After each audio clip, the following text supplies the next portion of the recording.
Federal Drive is presented by GEHA, Government Employees Health Association, proudly providing health and dental benefits to federal employees and their families. Visit GEHA.com.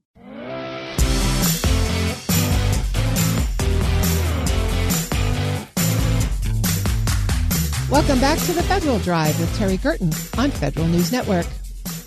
The NIH is facing growing backlash over canceled research grants, internal pushback, and sweeping policy changes under the Trump administration.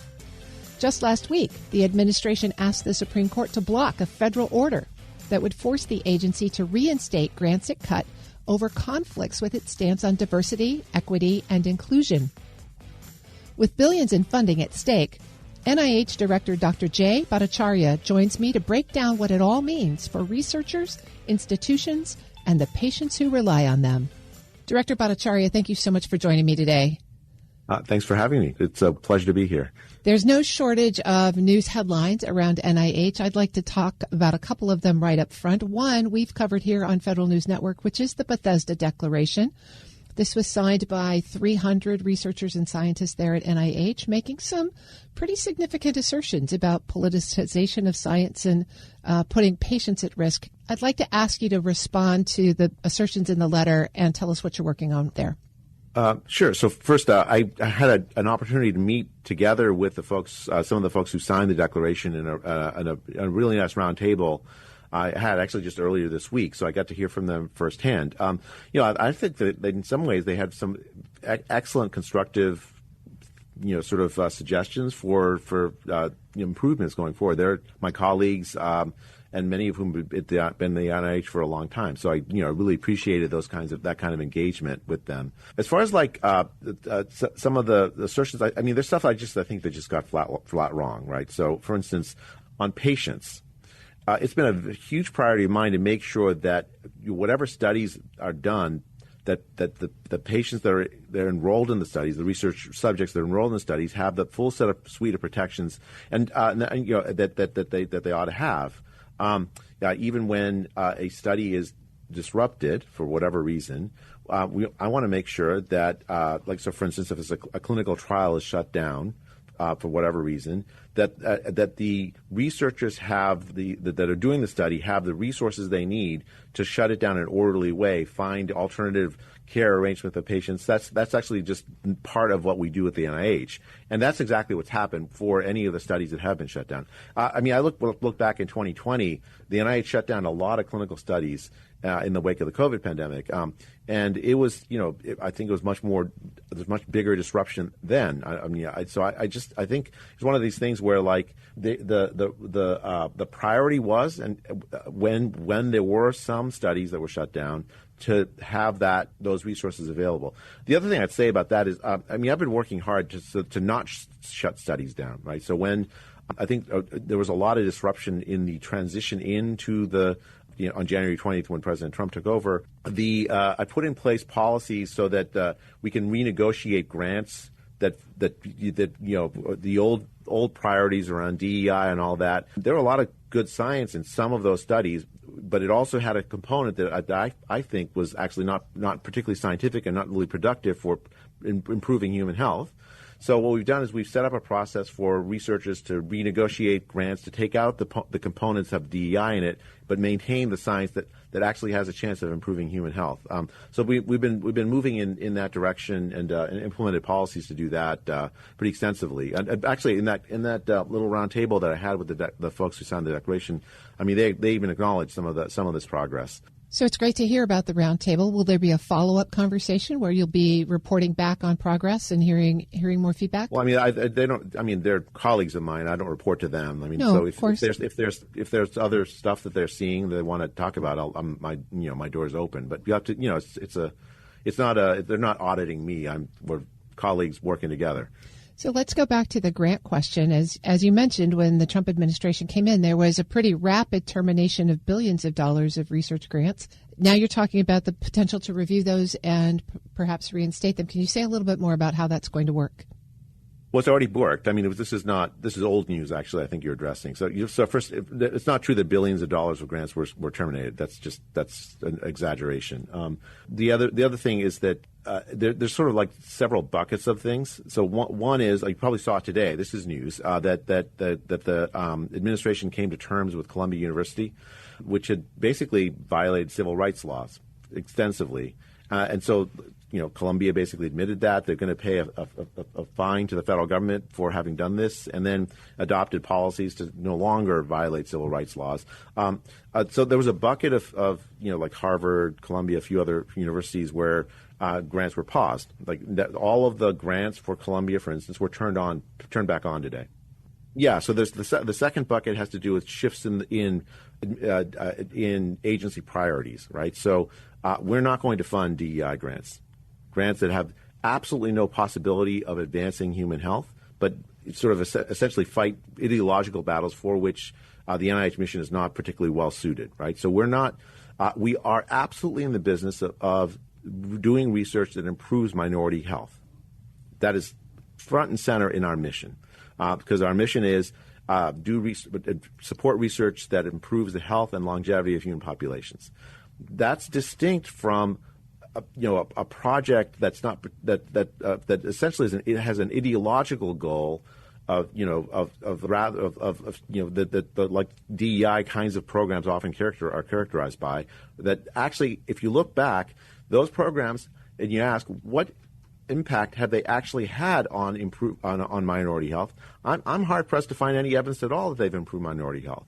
On the other hand, programs like the research programs that have led, for instance, to cell therapies that now can cure sickle cell disease. Well, I mean, that improves minority health. We're absolutely in favor of those programs. We'll continue to support those programs. And I walk around campus and people tell me about lots and lots of ideas just like that. There's a lot of desire on campus to improve minority health in ways that the NIH DNA is meant for, right? To real basic science work, real clinical science work, real epidemiological work that improves minority health. We are 100% in favor of that. And I've said that from when my confirmation hearing happened in, I think it was late March to now. And I don't see how the NIH can succeed unless we actually work on improving conditions for Americans, whoever they are, everyone. And so we're going to continue to do that, but we're not going to fund research that is just purely ideological. So if someone was a grantee hoping to get research funding for a minority health program, how would you advise them to couch that proposal to make sure that they don't run afoul of those new guidelines? Do excellent science that has a chance of improving minority health. That's how I would suggest that they couch their proposal. I mean, there's lots and lots of ways to do that. Different scientists will have different fields in which they can do it. There's obviously like the basic sciences, biochemistry, molecular biology. There's epidemiology. There's population sciences, clinical sciences. All of those have their own sort of standards of excellence.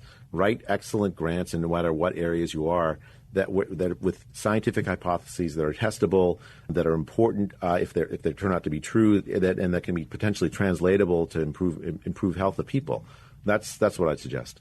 Are there other categories of work that was going on funded by NIH that you think really no longer have value, or that NIH is not going to pursue? Well, I mean, any part of any proposal or idea that has the potential for improving the health of Americans, we absolutely will continue to fund. So there's if you're writing things that just have a purely ideological component to it, that are not scientifically testable, have hypotheses that don't lead to potential real changes in clinical treatment or other actions then I mean, we're going to deprioritize those things. We want to prioritize things that actually improve health. So as you look forward to 2026 budget, or even the next day as you're sitting in the chair, what are your priorities for NIH, and what do you want it to be and do? Well, I have 5 things. Before you get asked to be a director or take a position like this, you ask yourself, well, what would success look like? So I sort of 5 item agenda I set for myself. So first, the Make America Healthy movement is actually a really important moment in American history, because for the very first time, what you have is a major political movement aligned with the goal of addressing the key chronic health problems that this country faces. Since 2012, we've seen no increase in life expectancy in this country at all, on average. That's true for basically almost every group, and that's a scandal, right? You have chronic disease problems at scale: heart disease, diabetes, obesity, continuing deaths from cancer. Although now this is in the face of the fact that we've had actually a fair bit of discovery fueled by the NIH. And yet that discovery hasn't addressed those key problems that Americans face at scale. I mean, lots of great advances in biology, but as far as the most common deadly problems that Americans face, we've seen so little progress. And in a sense, that means that we haven't yet achieved the mission of the NIH, which is research that it improves the health and longevity of the American people, at least not at scale. So one part of my vision is let's focus the NIH on the real health problems that Americans face. So that our kids will live longer than us. I mean, as things stand now, it's likely that our kids will live shorter, less healthy lives than we did, and that is something the NIH is well poised to fix. And I would love under my tenure for us to fix that problem. Second, there's been a real crisis in science going back at least several decades, and many scientists have pointed this out, called the replication crisis. At its base scale, is very, very simple. It's that a lot of the published peer-reviewed literature in biomedicine, when independent teams look at the results, they often don't find the same thing, and actually much of what's published isn't subject to replication.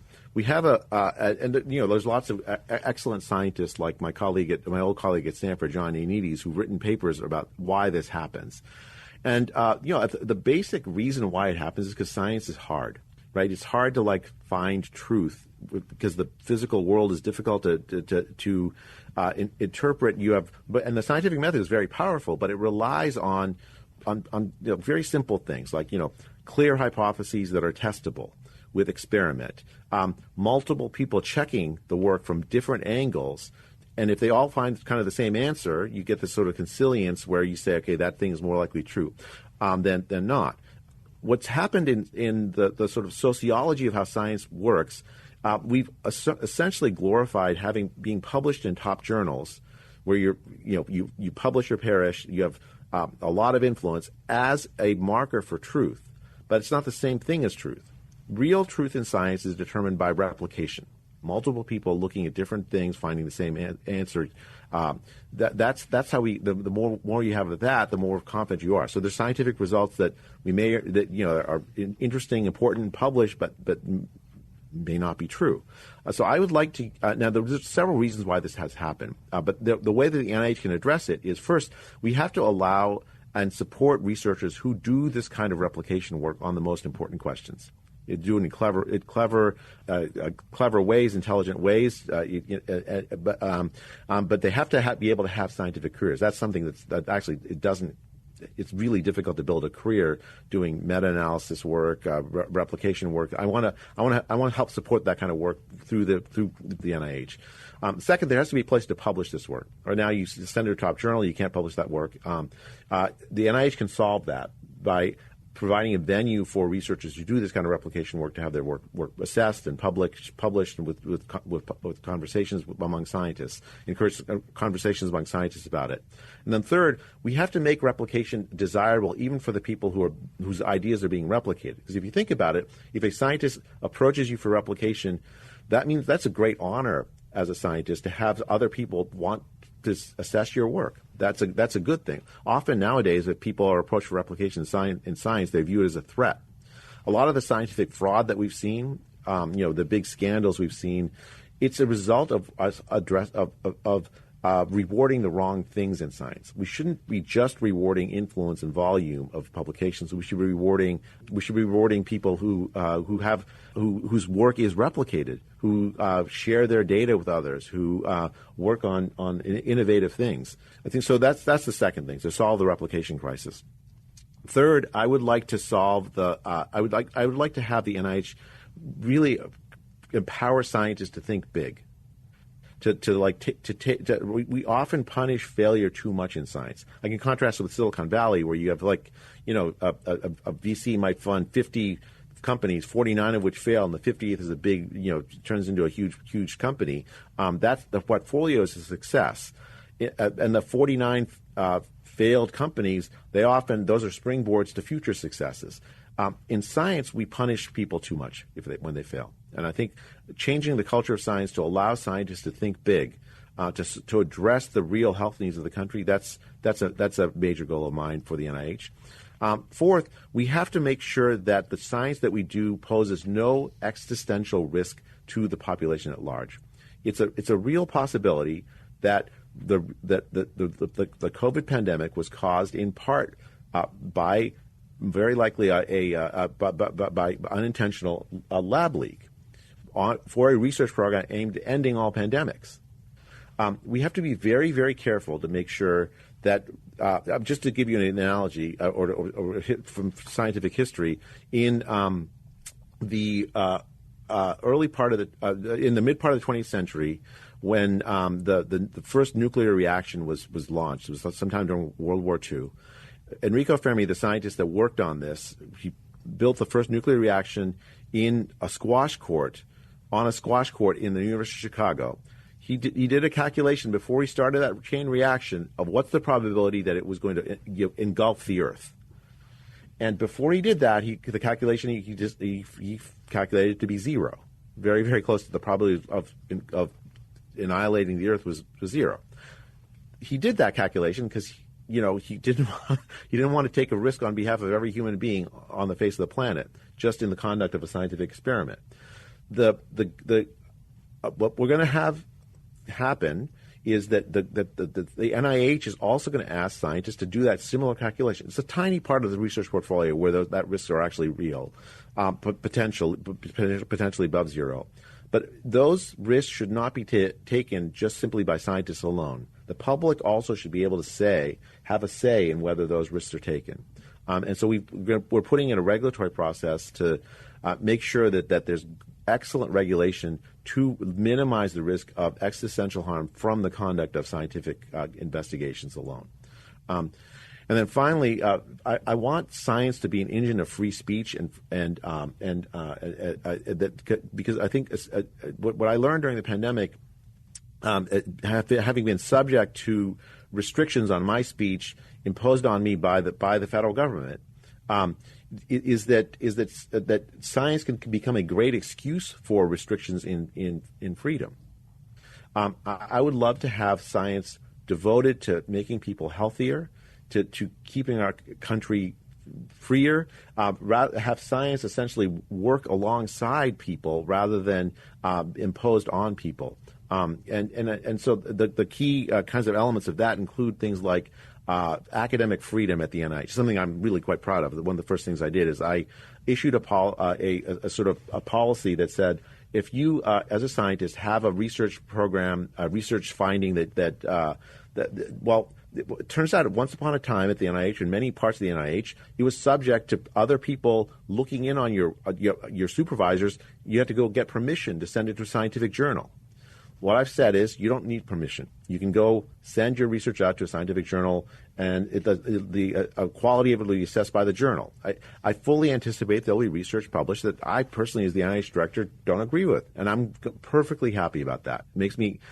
Could not please me more. And very likely, maybe I'll change my mind. Would be fantastic. Well, that's certainly an ambitious agenda. How would you say Congress is responding to your agenda, and what are you looking at in terms of your budget and resources as you go forward? As far as the agenda, when I've talked to members of Congress, and I've talked to many, many members of Congress, I've gotten pretty universal agreement on these elements of these agendas being desirable. I mean, of course, members of Congress may have other other parts, other things they would like the NIH to do, and of course they always do. And I'm open to that as well. I mean, a lot of those are fantastic. Like I think so many members of Congress want to address the Alzheimer's crisis. I also want to address the Alzheimer's crisis. Substantively, I completely agree with so many of the priorities of the members of Congress. I think that my agenda essentially allows those agendas to happen more expeditiously in a way that actually makes it more likely to happen. Right? If you have replication as the basis of truth in science, then you're going to get better drugs to manage and treat and maybe prevent the diseases that afflict people in this country at scale. For instance, right? If you reorient the NIH a little bit toward exactly those conditions that are most prevalent in society, you address, heart disease. You automatically get the Congress's sort of priorities on this addressed. So I think it's pretty aligned with a lot of what Congress wants. As far as the resources needed to do this, I mean, as you know, there's a big budget fight going on right now over the NIH. This is my first time sitting through this thing, and frankly, what I've seen. As I've talked to members of Congress, is that there's pretty universal support to make sure that the NIH continues to get the resources that it has enjoyed for decades. It's been bipartisan in nature. As a matter of just prediction, I predict that's exactly what will happen. I don't see in the Congress almost any desire at all to implement the cuts that were proposed in the president in the OMB budget. We'll see. I mean, this is my first time sitting in D.C. as this has happened with a front row seat in it. But like the broad set of people I've talked to inside Congress on both parties seem to have just a tremendous amount of support for the NIH as an institution for its mission. And of course I've told them that if they were to give resources at the scale that they gave them before, that I'm going to use it to address the real health needs of the American people. Well, Dr. Bhattacharya, I know that you have a very busy schedule. I'm very grateful that you were able to spend some time with us today. Thank you. Thank you. Dr. Jay Bhattacharya is the 18th Director of the National Institutes of Health. We'll post this interview to federalnewsnetwork.com/Federal Drive. Subscribe to the Federal Drive wherever you get your podcasts. Still to come, a bold new research effort could offer hope to more than 20 million Americans living with brain damage. But first, what happens when the federal government tries to centralize how it buys everything? You're listening to the Federal Drive with Terry Gerton on Federal News Network.